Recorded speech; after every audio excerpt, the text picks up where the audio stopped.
Thank you so much. Thank you, Mariana, for the wonderful invitation and the opportunity to globally dial in from the other side of the ocean. Basically, I am based and living in Switzerland. So thank you for your time. And we are truly, this shows already as the title, we are global, right?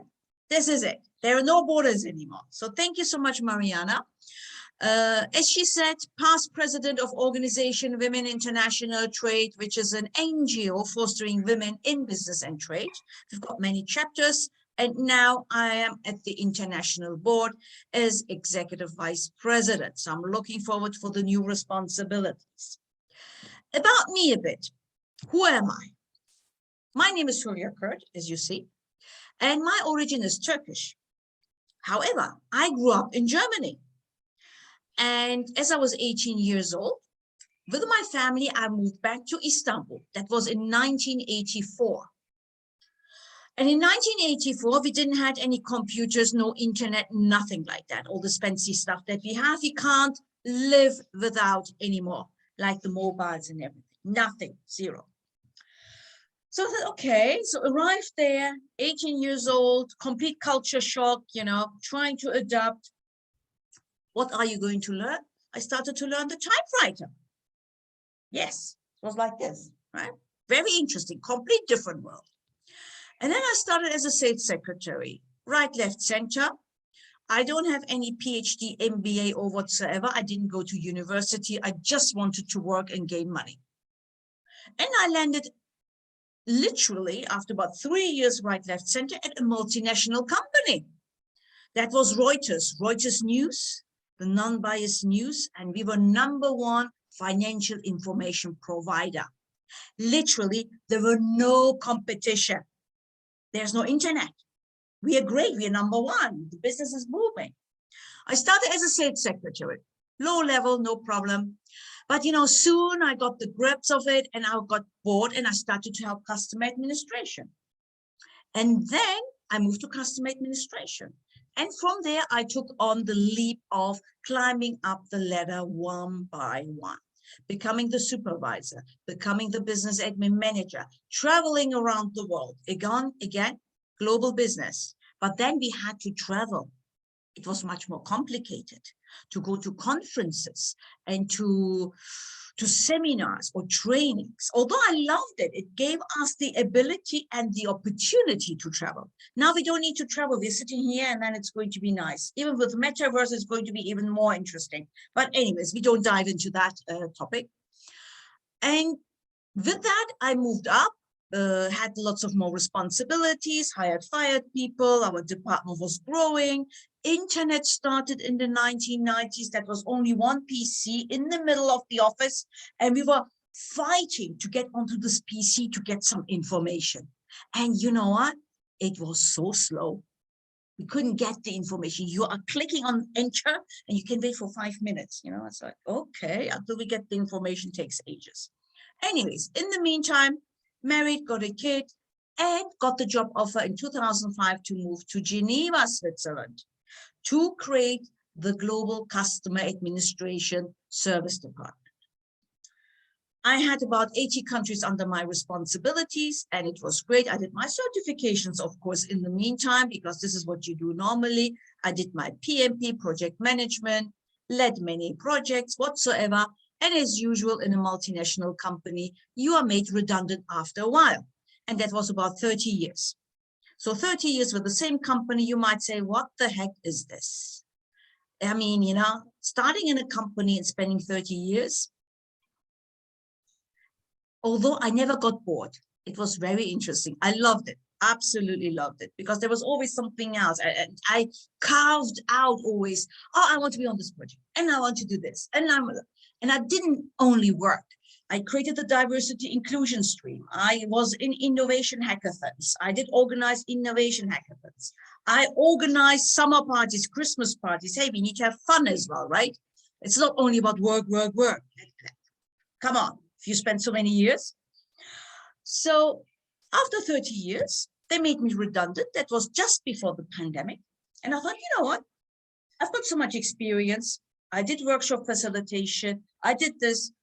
I do it for myself. I work for my own values, my own goals, and I created my own company.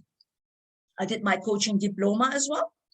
And now I'm an executive coach, a coach for all people as well who don't feel satisfied anymore in their own professional life.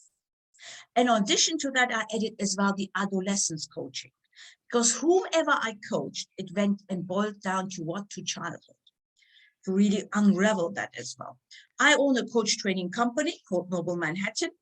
On the other hand, I am also providing one-to-one coaching, also seminars and workshops for corporates, plus as well adolescence coaching and parental coaching. So I'm really, as you can see, I followed my passion, coaching. And with that, today's topic being, for you, about networking and leadership on a global level. Already the journey that I described and explained and told you is really global. And that's it. Everything is global now. And it's easy to be global. Why? Because we've got all the technology at our fingertips. Now I can even dial in over Zoom and see you and you can see me. Oh my goodness, in the past that was not possible. So truly our business is now global. But to be global, or as a leader, you need to be aware of some kind of skills which are important for you. And this is what we're going to cover today. With that said, I would like to now share my screen. And by the way, any questions or any comments from you? This needs to be interactive. I can hear you, you can hear me. You can interrupt as well anytime you want. So anything which was blasting, which was interesting for you from the story? Seems to be everything is crystal clear. All right, no problem. So let's share the screen and let's dive into the presentation itself. And it's going to be two topics, right? It's going to be about leadership and networking. Let me get into the presentation mode. Let's first say about what is leadership. So this is really the explanation from official websites. Trait leadership is defined as integrated patterns of personal characteristics that reflect a range of individual differences and foster consistent leader effectiveness across a variety of group and organizational situations. So, question to you, what is the difference between leadership and management? A leader and a manager. Anyone who would like to give a stance?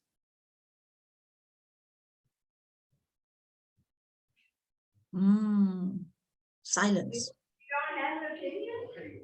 Maybe leadership is like more outside of the box versus management is you're just making a system work. As far as I could understand, it's leadership who is giving the vision, is more like growth mindset rather than the manager being really operational. A manager is someone who manages a team, and is really on managing timesheets, holidays, absences, making sure that the team is achieving the goals, checking at KPIs, making sure that the team is on track, doing feedback sessions, appraisals. A leader is someone who doesn't do any kind of micromanagement. A leader has got a vision. A leader is someone that people follow. Any leader names that you have, who is a good leader for you? Oh, you've got some people in the room. Come on. Go for it. Yes. Say, I am a good leader. Yeah. Who? who? She wants to know who is. Oh. But from your perspective, who's a good leader? She's saying that she is. She is. I said, I know she is, but what she's asking is, who do you think is a good leader? Exactly. In the world, give me any names. Elon Musk, I don't know, Martin Luther King, Jacinda Ardern, any. Huh? You can't rein him Zelensky. Zelensky. Ah, okay. Anyone else? Any names? And why is it? Why that person? What about Malala? She just like Okay, okay. And why do you think she's a good leader? because she like I don't know, portrays really like the mission of like educating girls, and I think she really goes after that with her messages and everything she does. Okay. So what is behind that? There is a purpose, right? There is a deeper meaning, right? There is more than just, leading, hey, we're going to go somewhere, or whatever. There must be a meaning behind that. There must be a purpose behind that, right? So that's what a leader provides. So let's see. Let's go to leadership traits. And these are global, because we're talking about global leadership. But global leadership, now at the moment, everything is global. And you, as potential leaders, potential workforce, agile, young, with lots of ideas, out of the box, you can do anything you want. But to be a truly global leader, you need to have some traits. And some of the traits are, I just picked some of them, It's not all of them. There are many others, but some of them. It's about integrity, right? It's very important. Ability to delegate. What do managers do? Watch over very closely. Correct. Micromanagement, right? Correct. They do lots of stuff themselves. Let's face it, they're afraid of handing over, delegating, trusting people, right? A leader trusts their own employees, their people, their folks, their tribe. They can immediately, easily say, hey, you know what? This is what I gave you. Of course, they train or whatever. You would say, oh God, how would I know to do something? They would give you the information. Off you go, because they trust you that you have the ability to use the knowledge that you attained in your own way. Communication. What is so important about communication? So things don't get lost in translation. Correct, correct. Very important communication. Communication is a very, very important. Okay, what else? Communication. Yeah, communication is wide, It's like, it's about understanding and articulating your idea in a way which is clear and understood. And it's perceived correctly. We can communicate a lot. I can tell you anything. But if you understand differently, or you don't understand, then I didn't do a good job. And a leader's important trait is to communicate in a way that everyone understands, according to the audience. The audience is important and clear, short sentences, simple, not using all the sophisticated, verbiage that we love always to see. Easy peasy, yeah, simple. Self-awareness. What do we mean as leaders, as global leaders, that you need to be aware of yourself? Why is that so important? Like the presentation you give and how people are going to perceive you. Okay, yeah. Just make it a bit louder. I need to hear you a bit better. Yeah, okay. What else?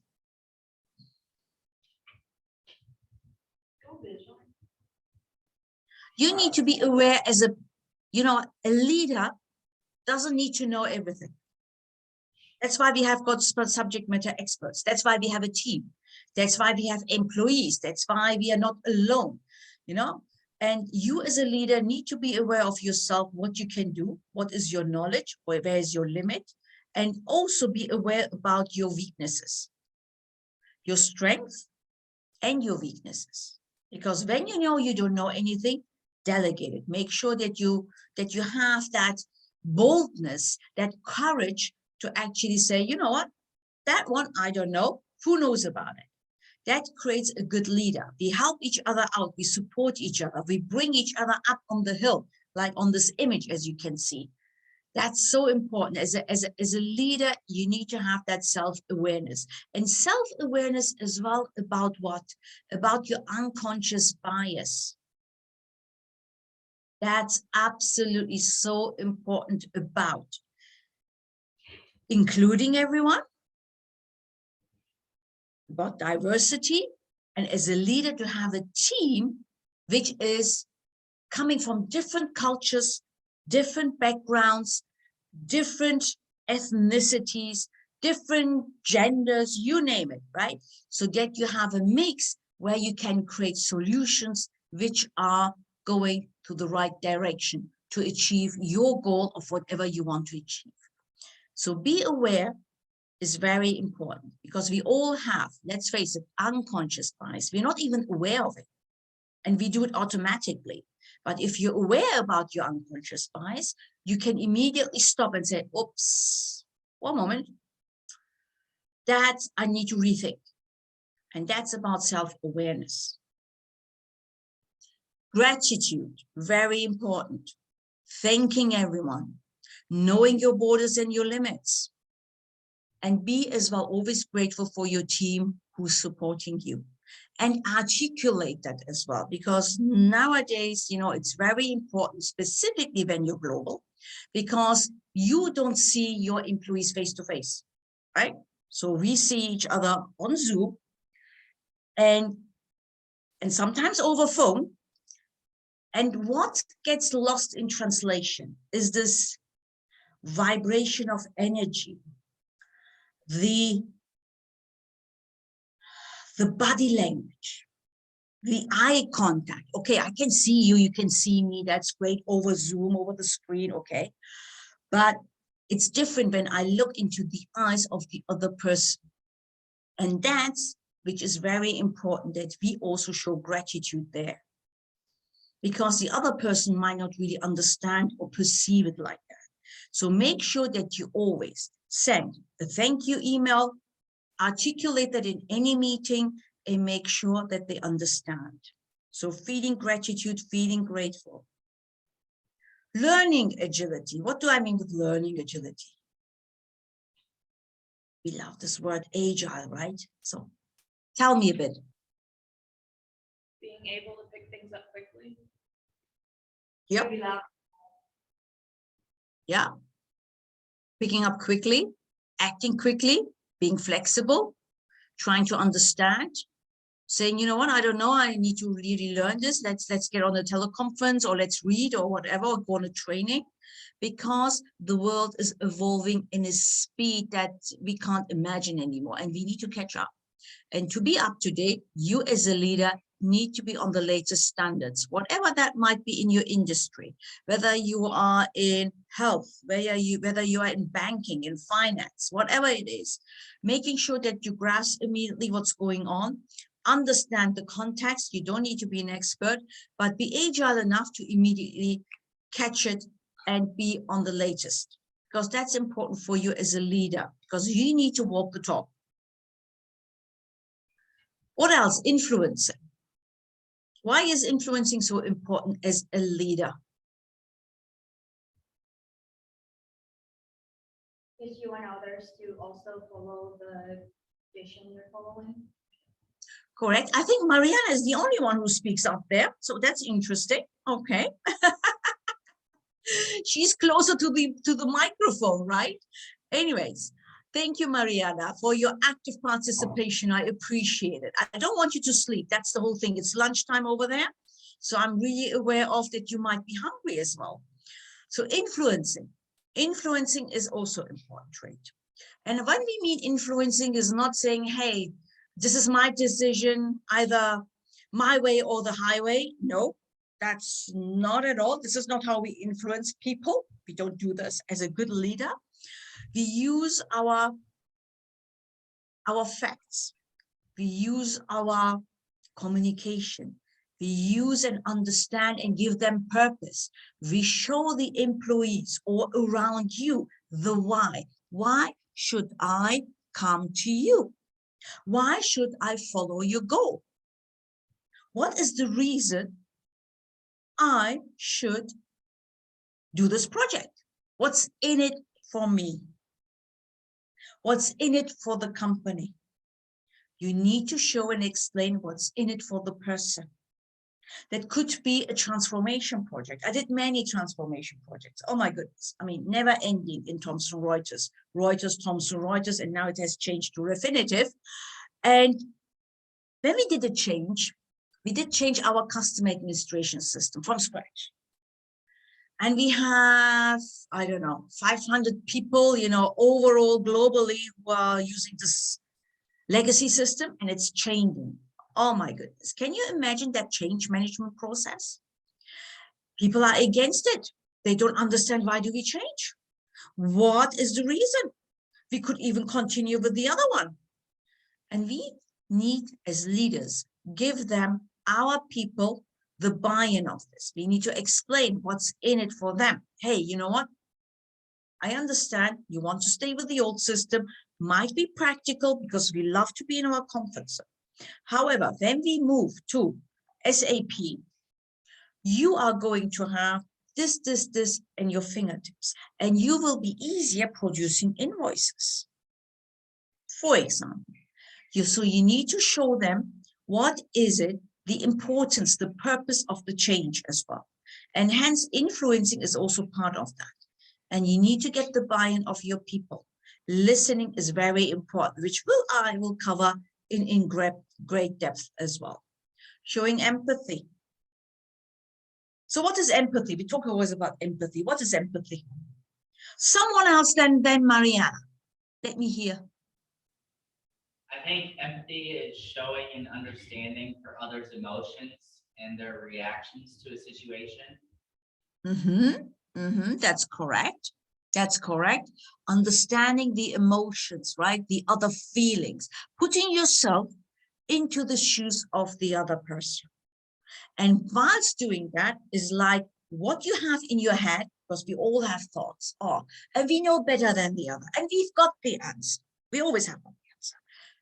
Getting that out, dropping it, don't even think about it, and with your all senses, just listen and try to understand what the other person is saying, showing empathy.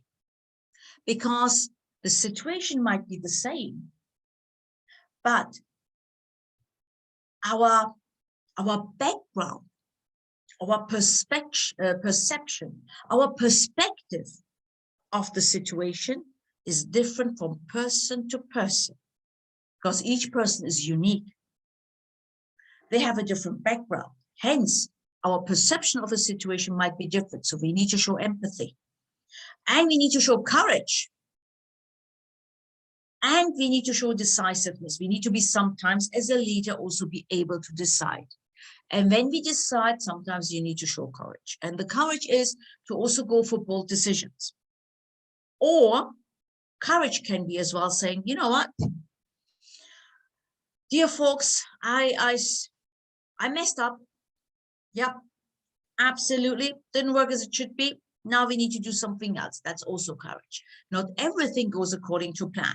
So as a good leader, you need to show as well your vulnerable side of things and saying, you know what, okay, this was a decision we took about 2 years ago, but we could see that it didn't work. Now we need to change. Sorry, folks, let's go for another solution. What can you give me? This is our process. We need to make it better and improve. So these are some of the leadership traits which are important for you as young leaders, as the young workforce, with lots of ideas, innovation in your mind, and also different perspectives, and also your background.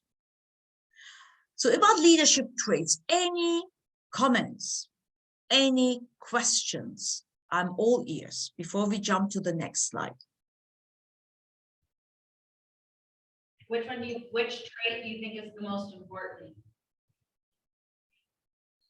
What do you think?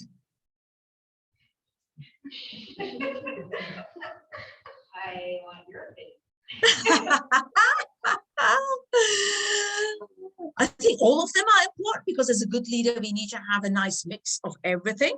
But for me, it's definitely respect. Respect and gratefulness. Respect to the other person and being grateful for the employees, you know, involvement, empowerment, ideas, whatever. I think that's very, very important. But everyone and every leader might have all of them, more or less, but it could be a bit of a mix, like more courage, more decisiveness, but also the other. So it really depends from person to person. And you might have a different leadership style as well, because we've got many leadership styles. Yeah. And the best is to be agile, though. The best and number one is agility. To adapt, understand, grasp it, adjust, get the people, mobilize them, give them energy, motivate. Agility is very important. Okay, I'm checking as well the time because I can talk forever. So we're already about this. Growth mindset. I want to touch base a bit of growth mindset because we talked about like agility, learning agility, right? And that really relates as well to a growth mindset. Because if you have a fixed mindset, you can't see any solution. And a growth mindset is just about solutions. So that's very important that we have that in our brain. And let's face it, you will fail. If you embark on your professional life, maybe you did that already, maybe you have part-time jobs, whatever it is, you will fail. And when you fail, it's important to stand up again and say, okay, so this didn't work. So what shall I change? How shall I change? And maybe you need to pivot completely. Because, for example, for entrepreneurs in the room who wants to have their own business, could be, you start something and you think this is the right thing, right? And you're certain, oh my God, this is the right thing. This is the solution to the pain that people are actually experiencing at the moment.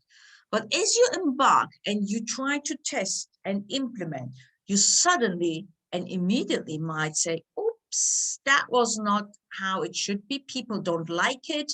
They have tested it. I've got the feedback. Let's change it.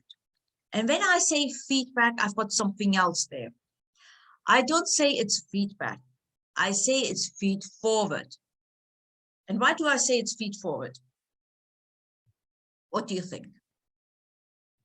Because it's a piece of information to help continue to grow and not backward looking. Absolutely. Because that feed forward that I will get from someone, it will help me to advance, to see something that I didn't see, that my blind spot. Because, hey, if we're in this project, right, you have blind spots and you're not realizing, and someone is highlighting that to you. How beautiful is that? This is enriching. This is so valuable. So growth mindset is one of the things that you definitely need to know and need to do. And what is the most important with a leader? Showed it already. Listening. Speak less, listen more. And in coaching, it's very important that we listen in active mode. And what does this mean, active? We've got 3 levels of listening. The first one is really entire focus on yourself. You don't even listen. Someone is telling you something, but you have got already your ideas, you've got your responses ready. Isn't it that we always do that? We want to jump in immediately and say, hey, I know that. Yes, I had the same experience, but this is how I did it. You don't even listen. You just want to get across your idea, your opinion, right? Level 2, it's a bit more, it's 50-50%. So your focus, but not entirely. You still have got your responses ready. You don't understand really where this person is coming from, etc.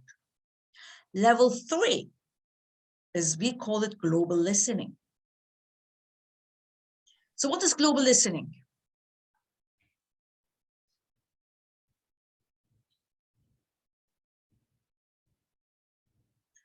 Global listening is, yeah, tell me, go ahead.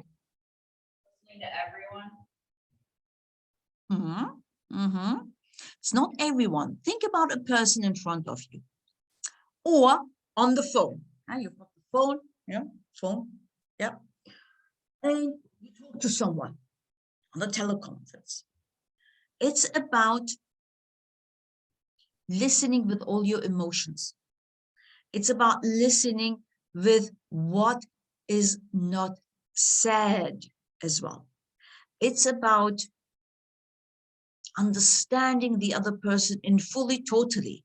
It's about listening with your full senses, your ears, your eyes, your body, your sense, your emotions. Because global listening is so important as a leader. And if you as a leader don't understand, you need to ask clarification. Or you sum up what you have heard and listen to the other person who does the correction. Also, allow the other person silence. We are afraid of silence. However, silence is very powerful. Anyone who heard about Toastmasters? Yeah? Toastmasters is the, yeah? What is Toastmasters? It's an organization that helps people develop their skills in public speaking. Correct.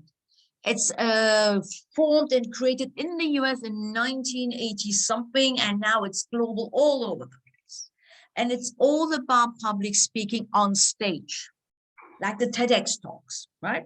I did it myself. I did it. I went into a competition that was before the pandemic in Italy, and I did compete in German. So my German is good, obviously. I grew up in Germany, and it's a complete different game. Oh my God.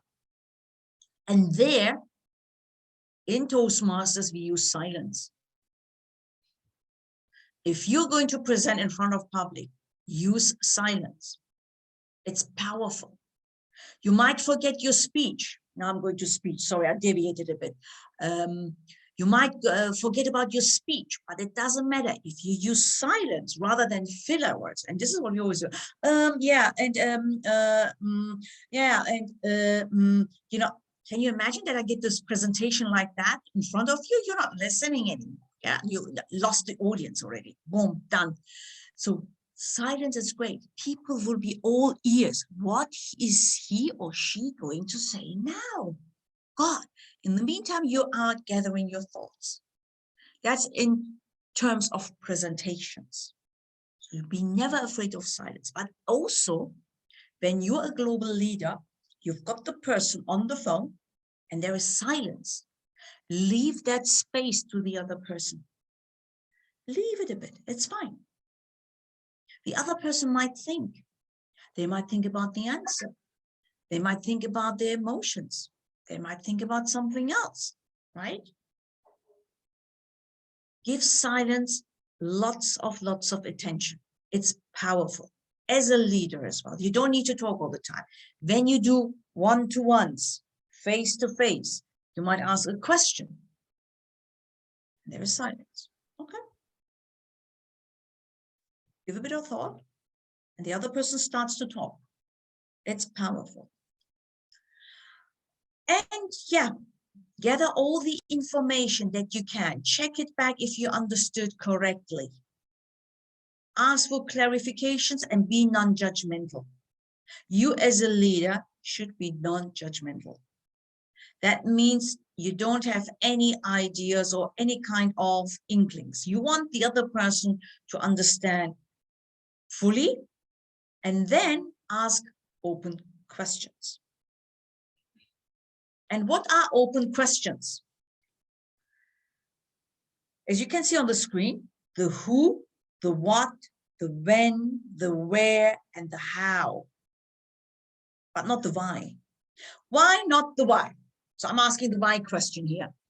Why shall we not use, what is the reason not to use why?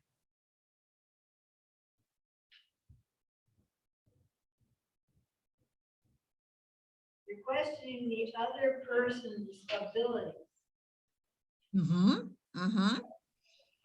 It sounds like you're asking a question, like asking.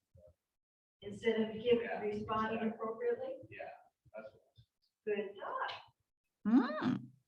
Okay, yeah. And why is like and we are all parents, and you're all kids, right? And you've got parents. And when we grow up, it's like this all the time. Why didn't you do your homework? Why didn't you pick up this? Why didn't you do this? And you're already like, oh my God, no, I didn't do it. You feel already kind of, oh my God, judged and accused, and why is not good. Try to avoid why as much as possible. There might be some scenarios where you can, but as a good global leader who is maybe having a teleconference, has got the person on the phone, ask open questions, because the why we can transform to always an open question. Instead of why, you can say, what was the reason you did react like that? Instead of, why did you do this?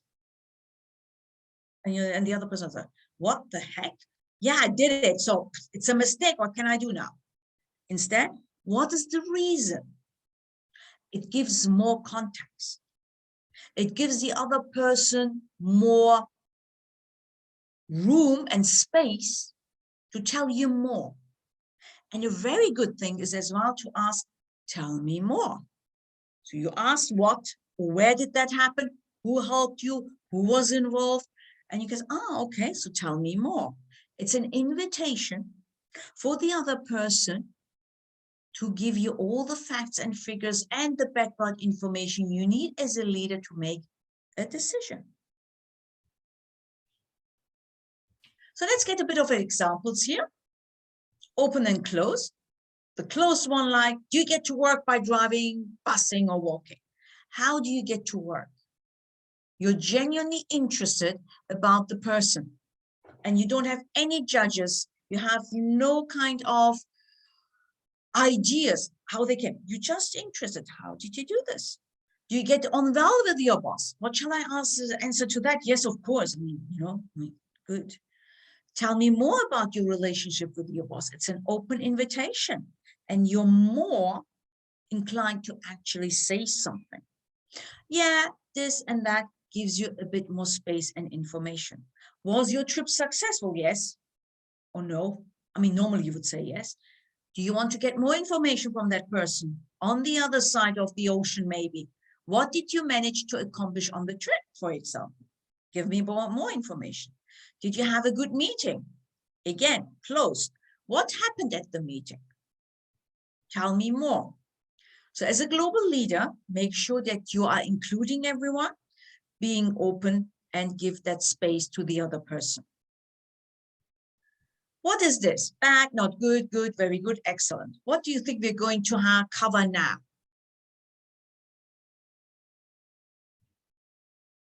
Our leadership abilities. Interesting, yeah?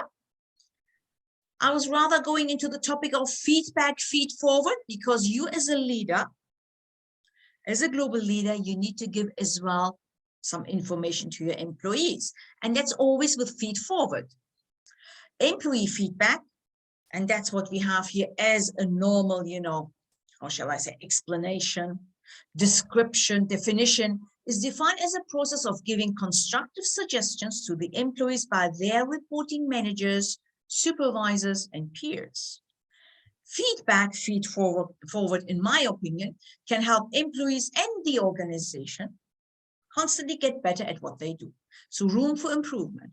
And you as a leader need to give constantly constructive suggestions and ideas and feed forward to your peers in a meeting, in a board meeting, to your employees, anyone. And this is as well a mastery, is a skill, because feedback or feed forward can be as well non-constructive and can be damaging. So you need to be very mindful about how to use that skill skillfully. Feedback tips. You express appreciation for employees' performance, very important. Always being grateful. Considering starting always with the positive. Of the strengths. When they are walking the talk, when they have great examples, when they are really motivated. Call out on actions that you want to have at the others as well, saying, This is what Mariana is doing. That works very well. What about, you know, to understand better how you're doing, Mariana? Tell us more, so we can learn from you. To incorporate, but not judging the others as well and putting them down. So having all in the same, you know, pot. And if there are difficulties, and let's face it, we are human beings. You're dealing with human beings. And human beings can have challenges, can have adversities, can have family problems, can have personal issues. And when they arise, you as a leader need and have that responsibility of supporting them. And to support them is also about asking open questions and also understand what they are doing on top of their adversities, or maybe in change management, how they persevere. Also, you need to handle problematic behavior. What is a problematic behavior in the context of business, where you as a global leader, I tell you, sitting on the other ocean, on the other side of the ocean, you're in the US, you have got teams all around the world, scattered in Asia, in Europe, and someone tells you, one of your peers, or tells you, you know what, I pick on Mariana because that's what I see on the screen. Mariana, you know what? John is just crap. You know what? He doesn't do what he needs to do. I can't deal with this person anymore. You know what? We should sack him. We should fire him. You as a good leader, what would you do?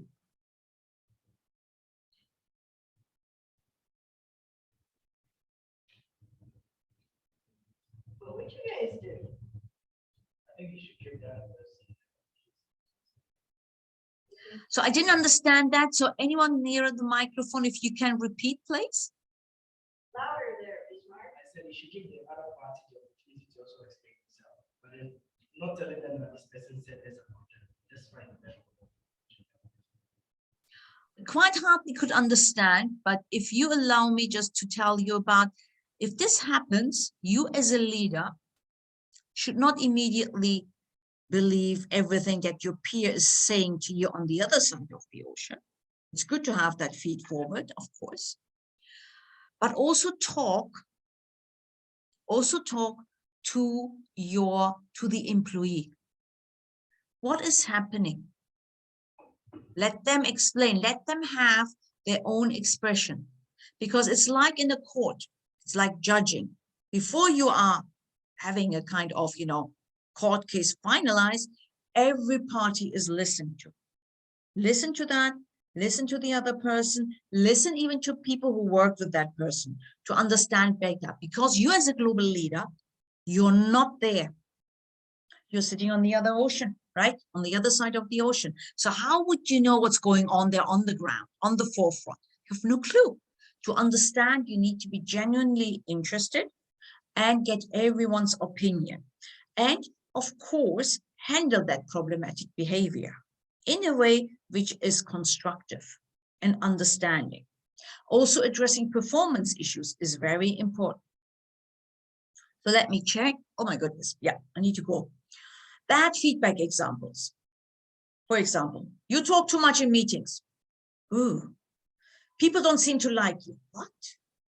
Your whatever session was okay, but could use some work. Oh my goodness. How would you feel with all this feedback or feed forward? Like, I mean, you're already down, right? I mean, when you hear that, you go to hell. I mean, leave me alone. That's not nice. It doesn't give me any context whatsoever. It's judgmental. It's from one perspective only, and it doesn't bring you forward. Some good examples, I've got many here. Like, I will read only one. And Mariana, shall I send you this presentation so that you can disseminate it amongst, you know, the students at your campus? Is that, how do you think about that?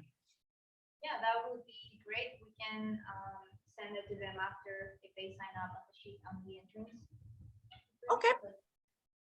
Because why? Because I've got many feedback examples here, feed forward examples, but these are very important for you as future leaders, global leaders, to use that kind of, you know, structure.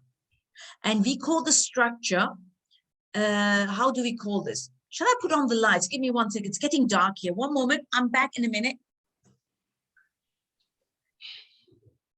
See me better now?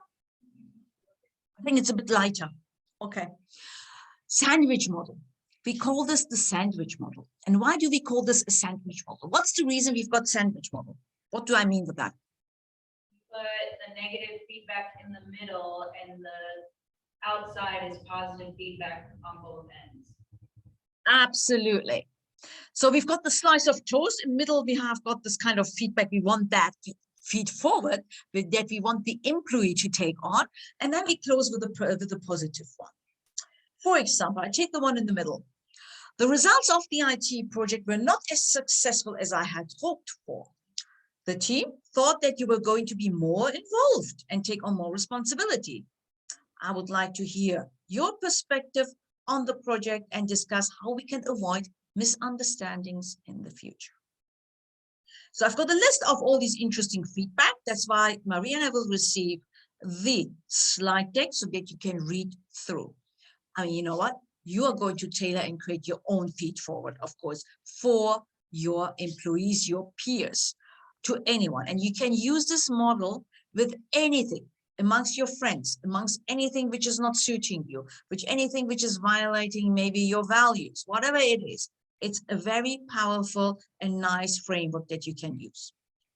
And now we jump into networking. So,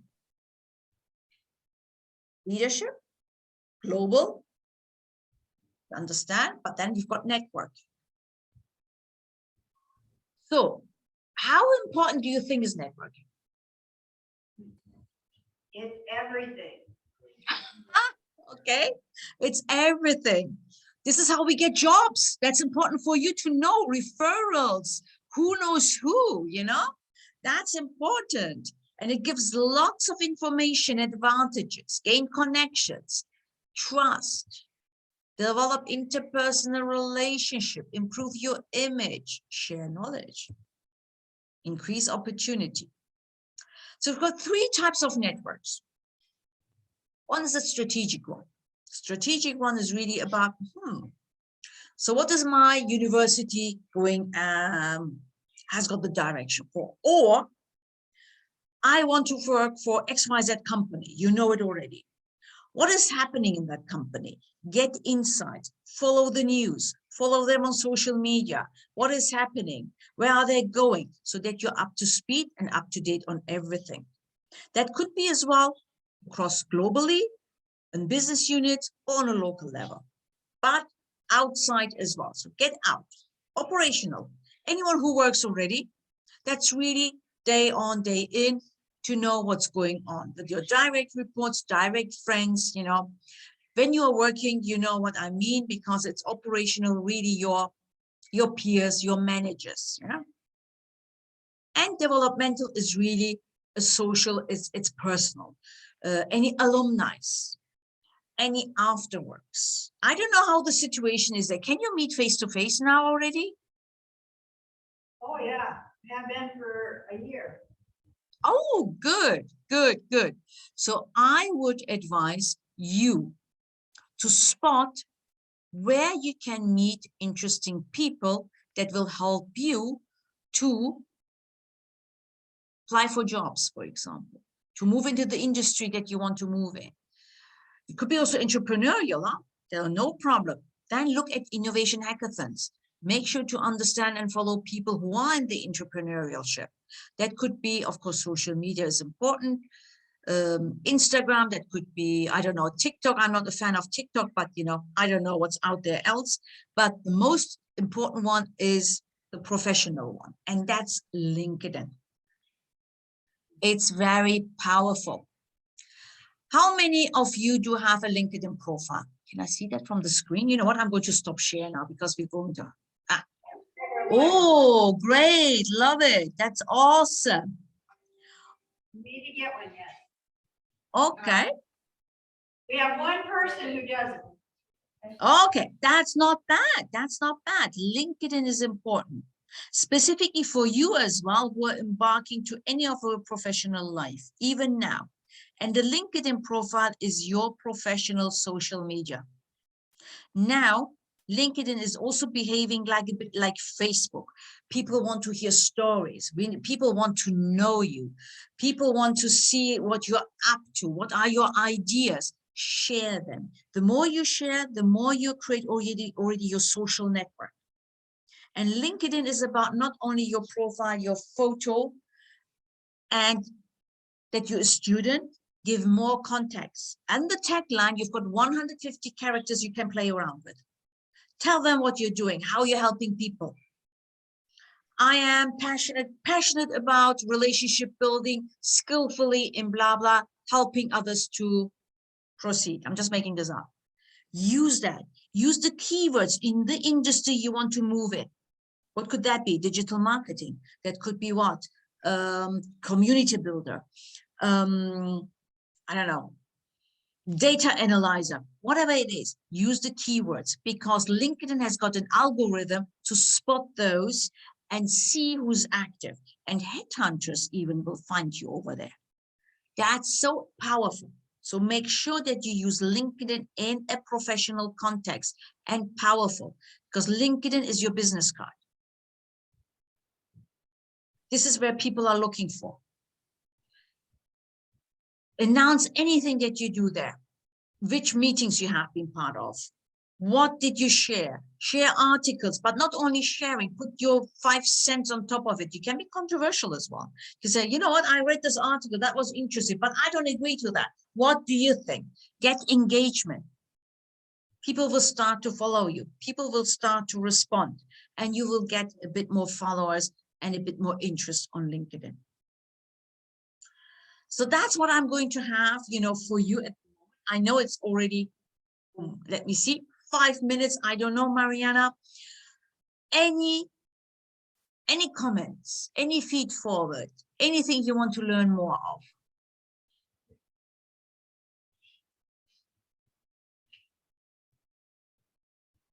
Are you still located in Geneva? I am still located in Geneva. I'm living in Geneva, Switzerland. But I will be coming to the US, to Washington, Mariana, for the spring retreat. We're working on getting Mariana Yeah, there. we're yes. working on that. So I'm still in Geneva. I'm a global leader. I spent about, I don't know how many years in every little, domain. And yeah, so anything else you would like to tell me? Was this at least a bit, that's a closed question. I need to change it to an open question. How useful was the presentation? They can find you on LinkedIn, correct? Yes, they can. Absolutely. So you can connect with me over LinkedIn. I'm available. I will accept you. Absolutely. Marianne is already looking, as I can see that, to find my profile. Should be easy to find, I hope. And if you have any questions or anything, you can DM, direct message me, okay? What do you think the best way for students to use LinkedIn? Like, what do you think is the best way that it'll benefit students for like future careers? Future careers, I mean, definitely put out your passion. What are you interested in? In which fields are you interested in? Do you want to go into the airline industry? Do you want to be an entrepreneur? Do you want to be in banking? Put some keywords on. Passionate student, blah, blah. Passionate about analyzing what? Intelligent data, artificial intelligence. What are the keywords that you're looking? Do that nice. You can look at my profile and copy it, right? So see what you can bring. So what is your passion? What is your strength? And how do you help people? Why should I hire you? What's so unique about you? Yeah. And also use it actively, not from time to time. Make sure that you post some stuff. It's like Instagram. It's interesting. People start to notice you. Again, write a blog, share an article, take a photo of you. I'm here at the blah, blah fair. It's absolutely amazing to be together with all these active and motivated speakers. Boom, people love it. And the more you create visibility for you, the easier will it for you to find a job as well. Because it's an algorithm. It's the same thing, and they will start to notice you, and LinkedIn will grab you and say, oh, interesting. Are you interested in this? Blah, blah. And people will start to connect with you automatically. So rather than, a push, you will pull. And you can also ask for connections. Create your network already in the industry that you want to move in, or outside as well. It's absolutely fine to have hobbies. But if you connect with someone, put a note. Don't say, oh, no, I just want to connect. I don't care. Why do you want to connect with me? Give me the context, because there is a note section. What do you want to say to the other person? You can say, hi, I saw that you're interested in XYZ domain. I'm a student, blah, blah, and I'm passionate about what you're doing. I would like to stay connected. Boom. You've got already an interesting and very powerful entry. I said, oh, student, nice, they follow me. Good, no? So these are the little hacks that you can use in LinkedIn. And make sure that the About Us, About Me section is not your CV. Don't put your CV there. Put something which is unique. It doesn't need to be long. A nice story saying, hey, I'm a student and blah, blah. Okay, forget about that. We know that already because it's already said. I'm passionate. I love this. I want to, my dream is to work at blah, blah, blah company. Ah, interesting. People love stories. Get that out there in the About Me section. And if you have any photos, any featured, you have been maybe speaking at, I don't know, at a university, at a fair, take pictures, put it on as a feature. So there's a lot of things that you can use LinkedIn as your move forward in your career. So that's me about it. Lunchtime over, and I hope it was useful. Thank you for listening to me during your lunchtime. I really appreciate that. It's precious for students. It was great to have you, Sophia. I think that some people get a good class. So Yes, I'll make sure I get you on LinkedIn. I will All send right. it out with the presentation if you send it to me and her LinkedIn for people. Mariana, can you send me again your email address? Maybe I don't have it really correctly. That would be nice. Okay, I'll send you my school email address here in the chat. All right. Good, folks. Thank you so much for coming and for joining me and listening to me. I appreciate your time. Thank you. Thank you.